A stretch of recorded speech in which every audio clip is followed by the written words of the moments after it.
নমস্কার বন্ধুরা, আশা করি আপনারা সবাই ভালো আছেন, সুস্থ আছেন। আজকে আমি আপনাদের জন্য একটি রেসিপি বানাবো পালং শাক দিয়ে বেগুন দিয়ে পালং শাক। এটি ভালো করে ধুয়ে নিয়েছি, একটি একটি করে ধুয়েছি, প্রচণ্ড বালি। আপনারাও এরকম করে ধুয়ে রান্না করবেন, সুস্থ থাকবেন, সবাই ভালো থাকবেন। প্রথমে আমি কড়াইয়ের মধ্যে তেল দিয়ে দিচ্ছি, 1 চামচ সাদা তেল। হলুদ লবণ দিয়ে মেখে রাখা বেগুনগুলি আগে ভেজে নিচ্ছি শাকে দেওয়ার জন্যে। 4 মিনিট বেগুনগুলি খুব ভালো করে ভেজে নেব। গ্যাসের ফ্লেমটা একদম মিডিয়াম করে, ভালো করে সেদ্ধ হবে, ভাজাও হবে সুন্দর করে। দেখুন ভাজা হয়ে গেছে বেগুনগুলো।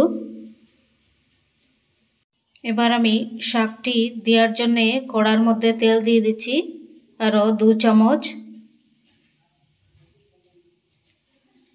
2 চামচ তেল দিয়ে তারপরে ফোড়ন দেব, শুকনো লঙ্কা, 5 ফোড়ন।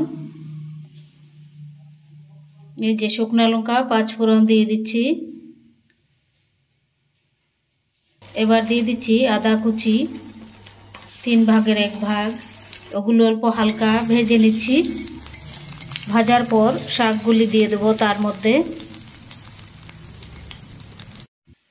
ফোড়নগুলি ভাজা হয়ে গেছে, এবার দিয়ে দিচ্ছি ধুয়ে রাখা শাকগুলি, পালং শাক।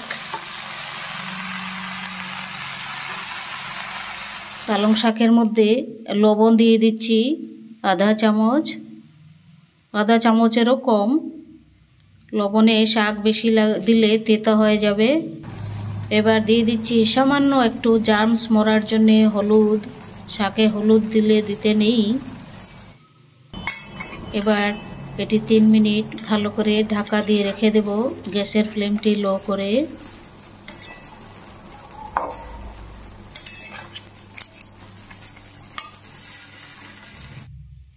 দেখুন মোটামুটি হয়ে গেছে।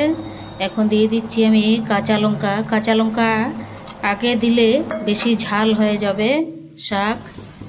এখন দিয়ে দিচ্ছি ভেজে রাখা বেগুনগুলো পালং শাকের মধ্যে।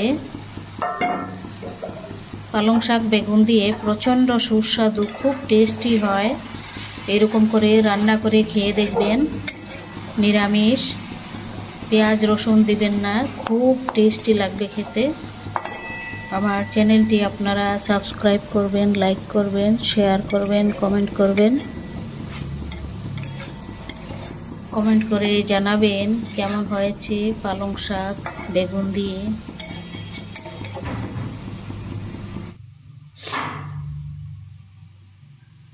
বেগুন ভেজে পালং শাক সত্যি খুব দারুণ হয়, খেয়ে দেখবেন। এরকম করে রান্না করে আমাকে কমেন্ট করে জানাবেন।